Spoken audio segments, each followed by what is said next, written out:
Hi, my name is Andrea Henson, and I am the Assistant Director for CTY.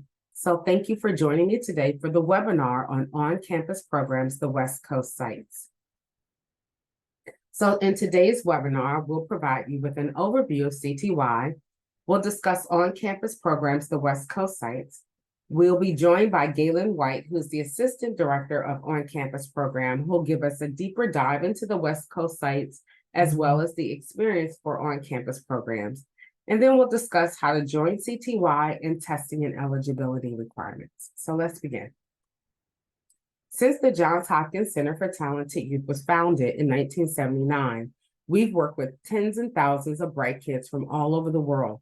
While no two gifted children are the same, we know that they share some very common characteristics. We know they need challenging and exciting coursework. We know that children need curriculum that already allows for acceleration and enrichment, and that they need to be with supportive instructors who are skilled at working with advanced learners, who are experts in their content area, and who know how to maintain a student's engagement. We know that bright kids need social connection, and they need social connection with other kids who love to learn and share similar interests and passions, that they need to have a place to have fun and be themselves and a sense of belonging. And this is what we do at CTY. We help bright kids thrive by giving them the tools, learning experiences, social connections, and confidence to be themselves, to set high goals, and to work towards accomplishing them. So what is CTY? We're a nonprofit academic center at Johns Hopkins University, which is America's first research university. And we're continually advancing the field of gifted education through peer-reviewed published research into how advanced students learn and what they need to thrive. As part of Johns Hopkins University, we have access to a community of world-class experts in fields like engineering, medicine, bioethics, public health, and arts and sciences.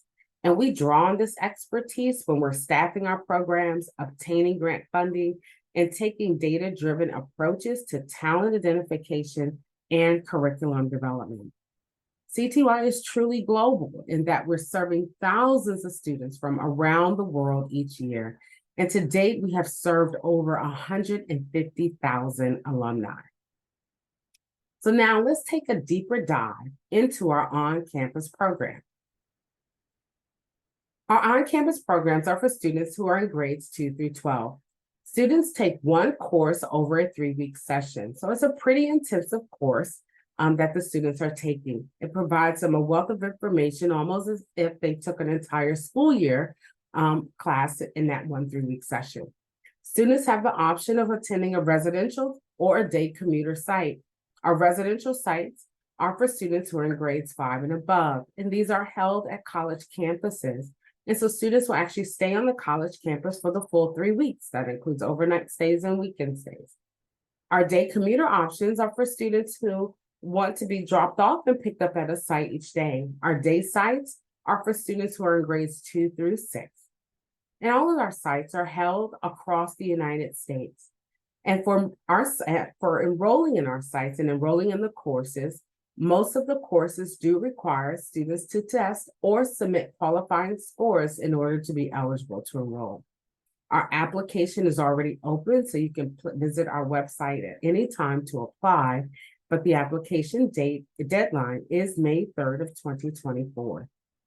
So what are some of the benefits for attending an on-campus program? One is that we have small class sizes. Our class sizes are no more than 12 to 15 students, with the understanding that each class has an instructor and an assistant, which helps to reduce and lower that student-teacher ratio. That we have advanced curriculum. The curriculum already has the rigor embedded for advanced learners so that we can meet the students' challenges that they have in terms of needs for acceleration. And that our curriculum already has embedded strategic learning strategies and the novel approaches of how to engage students through hands-on learning and other kinesthetic ways of helping students maintain engagement. That we have great courses that are offered that are not always available in the regular schools. And these courses are taught by expert instructors who understand how to work with advanced learners and have expertise in the content area of the course. These instructors also provide detailed feedback on the coursework in regards to students' mastery of skills and concepts, and provide for parents an end-of-course evaluation. And then again, the social connection. Students are able to attend classes with diverse groups of students from all over the world and feel a great sense of belonging at our on-campus programs.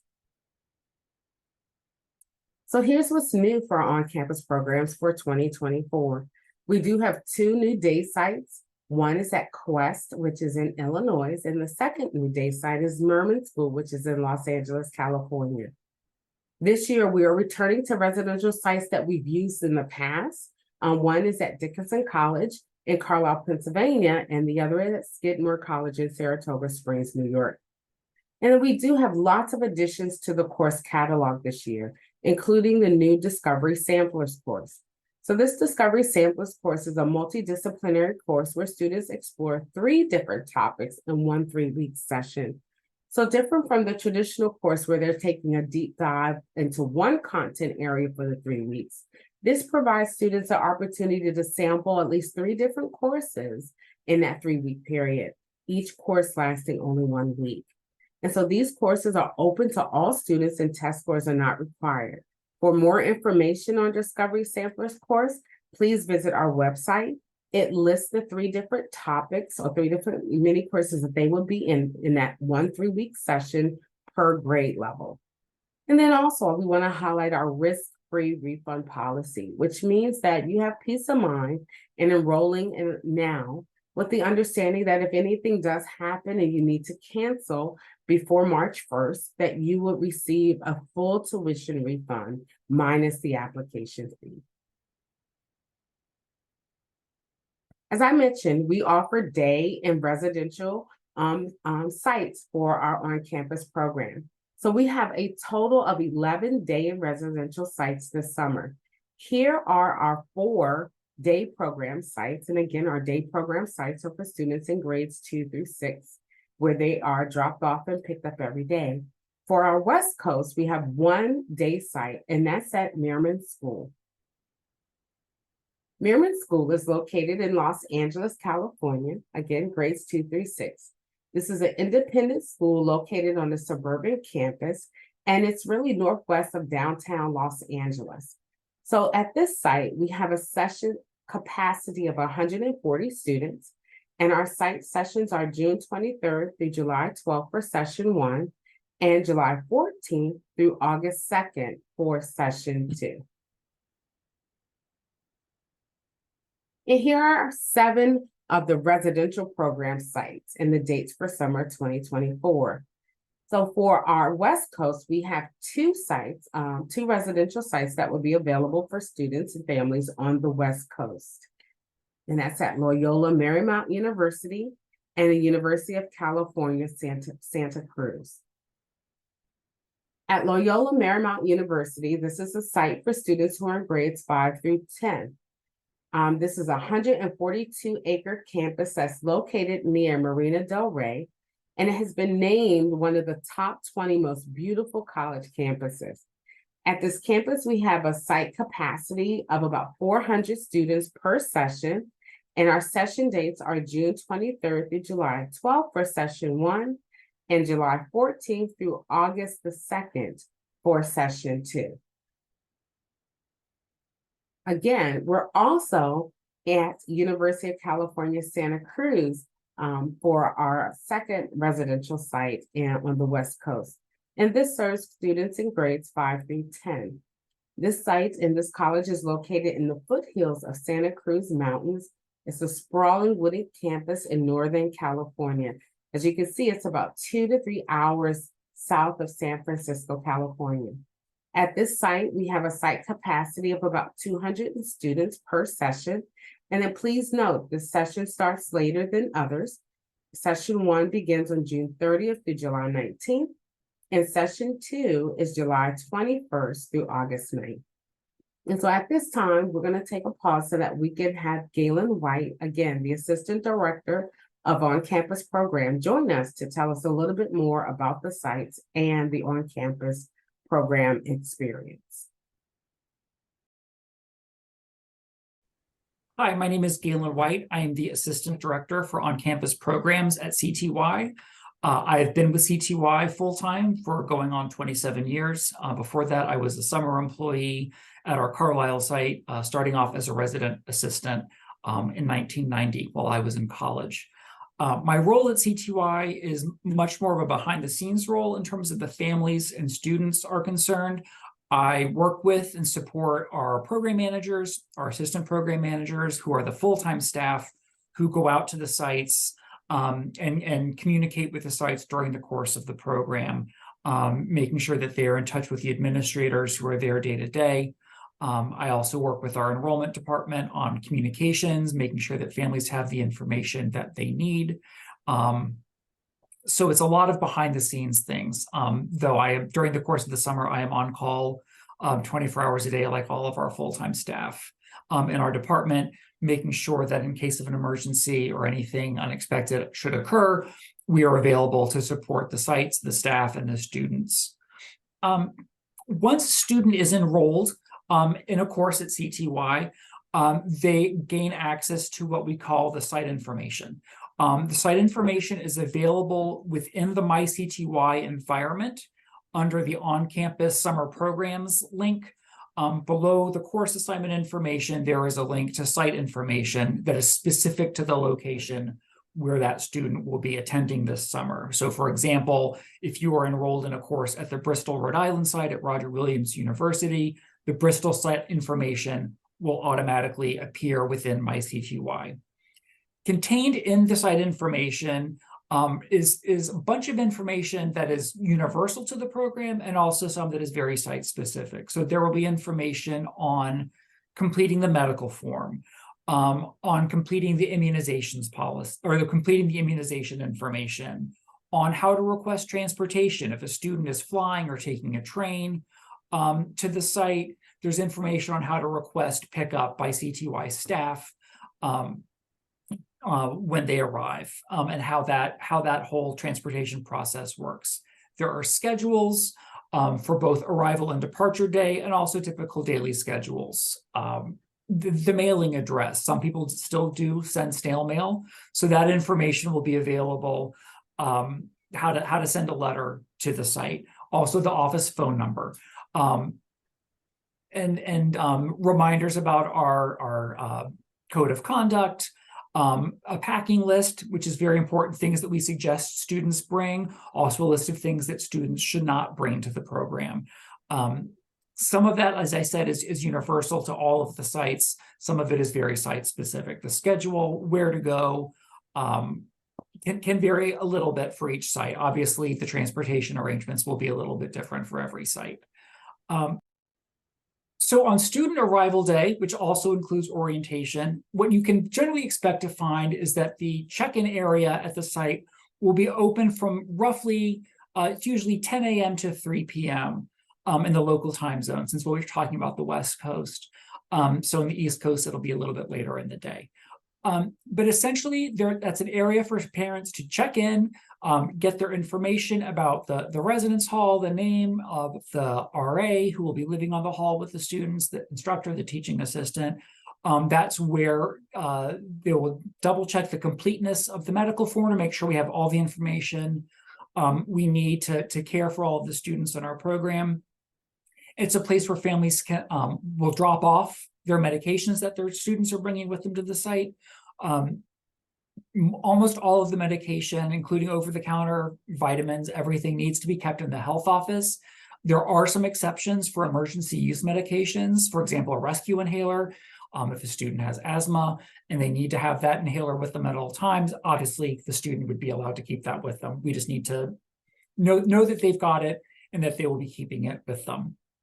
Administrators are available at that check-in also. There might be very specific questions or concerns a parent has or a student has. And so floating around the check-in area, you'll find the site director, the assistant site director. the dean of residential life, the counselors, the academic dean, full-time CTY staff, either the program manager or the assistant program manager for the site are all available to speak with parents as well. They're in that location for about 5 hours. During the course of the day. They'll spell each other for breaks, obviously. But then usually you're starting around 3 o'clock. It can vary a little bit for each site.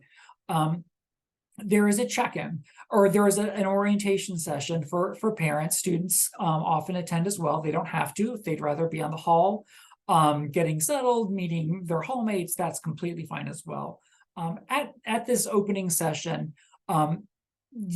generally, parents will get information from all the different administrators. So the same people who are attending the check-in will offer some remarks on their different areas. So the site director is going to talk about the overall, the big picture of CTY, what students and families can expect during the session. The academic dean will speak about academics, the classes, what types of things go on in the classes each day, what the classroom schedule is. The dean of residential life will speak about the activities program, residential life. The counselors will speak about, homesickness and what parents can do to support any students who are homesick, or offering support to parents who are probably getting homesick for their child who couldn't be happier to be away from home. And they'll also offer advice on the best ways to communicate with students during the course of the session. They're very busy. Oftentimes parents will try to contact this child, and they don't pick up the phone. And that happens day after day after day. It just means they're having fun.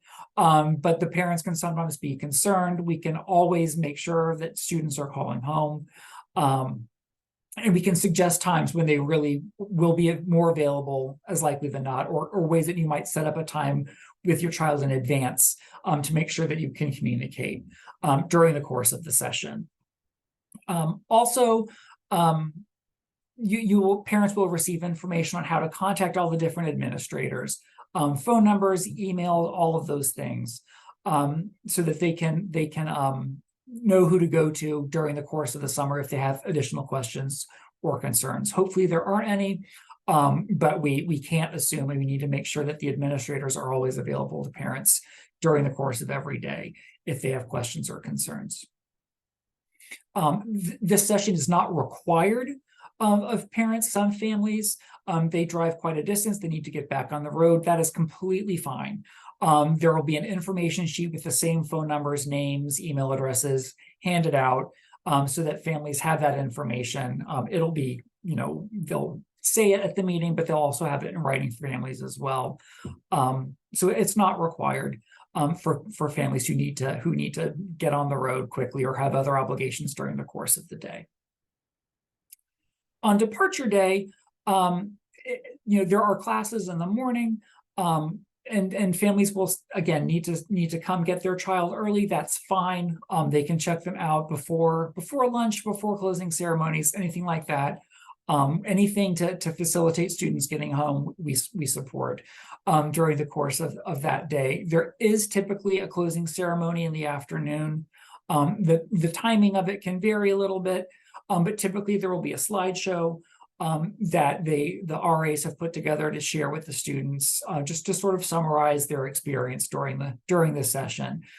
Class pictures, hall pictures, pictures of the different activities that occurred at the site during the course of the session. The slideshow is also available once the summer is over and we've got it back from the site. We can make it available for families to download from MyCTY as well. There might also be some remarks from the site director to summarize the session. There might be some student performances, acts that were in the talent show. They might perform them again for the parents. There might also be readings of student presentations from the class to sort of give a flavor of what was occurring in the class during the course of the session. During that day also, there are flights scheduled, and if students need to fly out, a lot of our West Coast sites tend to have a lot of students flying in for the summer or for the session. So there are more kids flying out. If the flights are scheduled at a time, before closing ceremonies, it's fine. They will generally see the slideshow before closing ceremonies as well. Oftentimes the sites will show it on the final evening before their last social event, to make sure that as many students as possible can see it. But again, it will be available for download. So if students need to fly home earlier, that is completely fine as well. They're not missing anything critical by missing that ceremony. After the closing ceremonies, there are typically parent-teacher conferences that you can sign up for in advance. It's an opportunity for each parent to speak with an instructor and the teaching assistant their student had, just for about 10-minute slots. They're talking about, how the class went, how they did, areas of strength, areas of growth, areas of improvement, areas that students might want to consider spending a little bit more time working on to enhance their learning in the future.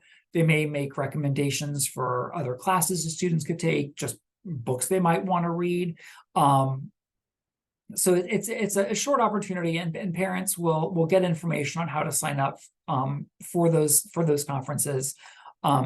It'll either be at student check-in on that opening day or at some point during the session. We'll have the signups available for families ahead of time. We're trying to standardize the practice a bit more to make sure that every parent has the opportunity to speak to the instructor who wants to speak with one. Again, it's not required. You don't have to do it, but we found that most parents want to take advantage of that opportunity. So as I've mentioned, we have 3 sites on the West Coast, all in California. We have one day site at Mirman School in West Los Angeles. That's for grades 2 through 6. And then we also have residential sites at Loyola Marymount University in Los Angeles, and also at the University of California, Santa Cruz in Santa Cruz.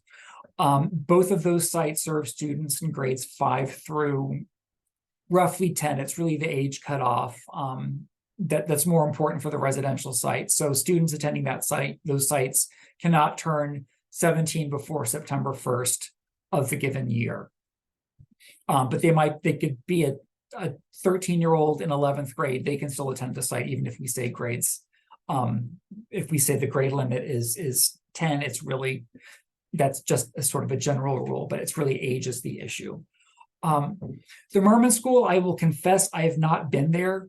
I have not seen the site. I understand it's had some extensive renovations since the last time we were there, but they've been an important partner school for us previously, and we're happy to be back there again this summer. Our day sites typically run more or less the same. So there is before care and after care available.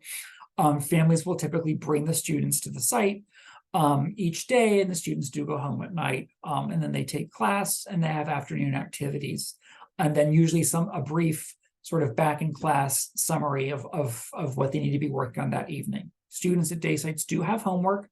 The younger kids, it's usually 20 to 30 minutes. So the 2nd and 3rd graders, not as much to do as the 5th and 6th graders, who might have up to an hour of work to do once they get home in the evening.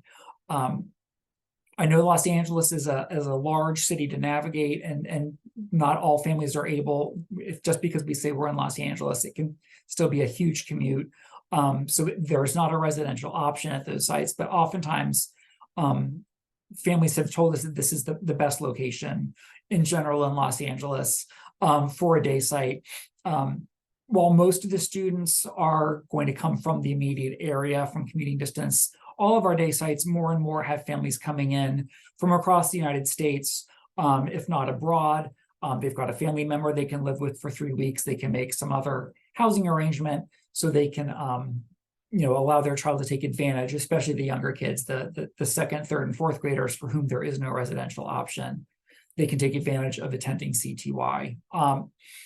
Parents will, for dropping off and picking up students, they just need to let us know who is authorized to do so. There is an authorization to pick up form that's available in MyCTY in the same place with the site information. So if you go into MyCTY, click on-campus summer programs, there's a link to that authorization form. to complete. There's also a link to the Family Connect board, which is a way for families to authorize the sharing of their names and contact information so they can reach out to each other to try to arrange carpooling. If anyone is interested in creating a carpool to and from the site, that's completely fine. We just need to know who is authorized to pick up the student. If it's not going to be the actual parent or guardian, we just need to know all the names of the parents who would be involved in the carpool as well for that student. It's located in the same place as all the other things I've been mentioning earlier in my CTY. Our two residential sites in California operate pretty much the same way. They've got the same general schedule. Physically, the sites are very different. Loyola Marymount is got a coastal environment. It's in California, Southern California, about a 20-minute drive from LAX, so it's convenient for students flying in. They don't have to travel as far as some of the other sites, as they do from airports to some of the other sites. Even though it's Southern California, which can get very hot during the summer, the campus is right by the ocean. So it's very, very comfortable. The buildings are air conditioned, the residence halls are not, but they don't really need it. I've been to that site. It cools off quite a bit during the evening. And during the day, the temperature almost never gets out of the 70s. It's quite comfortable. Every now and then it might get into the low 80s, but it's nothing like you would experience on the East Coast during the summer. Quite a comfortable environment. We've been at that location for many, many years, and we've got a good relationship with the host, and we are excited to be going back. Our campus in Santa Cruz, again, it's in California. It's a very different environment. It's almost like living in a nature preserve. You see deer, you see turkeys. It's beautiful. There are redwood trees all over the campus. Again, there's no air conditioning up there, but it's not needed. It's very, very cool. It can get downright cold at night. So we would recommend that students bring, a sweatshirt, a raincoat. It can be a little foggy, a little misty and rainy sometimes there. It tends to burn off during the course of the day, but the morning and evenings, the fog can roll in off of Monterey Bay, cool things down and make things a little more potentially damp, although there's been so much drought in California, it's probably not that big of a deal. An important thing to know about the Santa Cruz location is it's very spread out. There are lots of hills, and it does involve quite a bit of walking. Now, if that's good exercise, it's good for you, but if students or staff, we share this with staff as well, if there are mobility concerns, it can be a bit of a challenge at that site just because the campus is such a big one. It's a large state school. The campus is spread out and hilly. We do everything we can to accommodate everyone, but it is something to keep in mind in terms of that site. It can just be a bit exhausting to navigate during the course of the day, but it's beautiful. We've been there for, I think, more than 25 years now, and it's a beautiful site that I have not visited since our first summer there, but they've been, again, a very good host. Unlike at Loyola Marymount, the UC Santa Cruz campus is quite a distance from the airport. 90 minutes to 2 hours one way to the San Francisco International Airport, which is what we use. We still provide transportation, but it can be challenging, and we do get concerned if there are shuttle requests or transportation requests made outside of the hours that we try to operate the transportation. The staff drive the vehicles to get the students, and we really want to avoid having them driving a long distance at night, especially since it involves going up and over the mountains to get to San Francisco. So that's another concern. It's better to arrive. It's highly preferable to arrive and depart during the course of the day, because it is not a close airport. It's the most convenient in terms of arranging flights, but it is not close to the campus. And so we try to, we want everyone to be transported safely as well. So those are really, those are the three sites that we operate on the West Coast, and that's more or less what you can expect in terms of attending each one of them. So thank you, Galen, for sharing that wealth of information. We just appreciate you all for joining us today. Our tuition varies by site, and it ranges from $3,099 for a 3-week day program to $6,819 for a 3-week residential program. For more information on the tuition at per site and per course, please visit our website. We also have limited financial aid is available for eligible students who reside in Maryland, New Jersey, or West Virginia only. Again, for more information on that, please visit our website to get more information on financial aid. Now that you know all of the great learning options and courses and things that are available through our on-campus program, let's talk briefly about testing and eligibility, as some of the courses do require students to have testing and eligibility prior to enrolling in that course. So listed here are all of our different testing options that are available to students who are trying to determine eligibility to enroll in a course. We have the School and College Ability Test, which is our SCAT exam that was created by CTY. So we have 2 versions, our SCAT exam that you can take through a testing center, or an online SCAT exam that is an exam that you could take in the privacy of your own home. This exam can be taken on a PC, a Mac, or a Chromebook. As you can see, it's for students in grades 2 through 12, and it provides them scores on both verbal assessment as well as a quantitative one. If interested, please visit our website and to find out how to register for the exam and to look at what sample questions or sample test questions for the exam. We also have the PSAT 8-9 and the SAT, which are all part of the College Board's suite of exams. Our PSAT 8-9 is only for students in grades 5 and 6, and the SAT is available for students through 7th and 12th grade. Again, you can visit our website to find out more information about the test and the actual scores that are required. But in order to register to take the test, you must visit College Board's website. College Board has predetermined dates and locations when they administer the test, and you must register through them. Similarly, you must do it as well with the ACT. ACT also has its own website that you must use to register for the ACT test, and it also has predetermined dates and locations for when the test is administered. We have the spatial test battery, which was also created by CTY, and this test measures student spatial awareness. It's for students in grades 5 through 12, and because it's only assessing spatial awareness, it will only provide a score for the quantitative exam or quantitative eligibility, which means students would only be eligible to take courses that are math, science, or computer science related. And then lastly, you have the ability to submit existing test scores.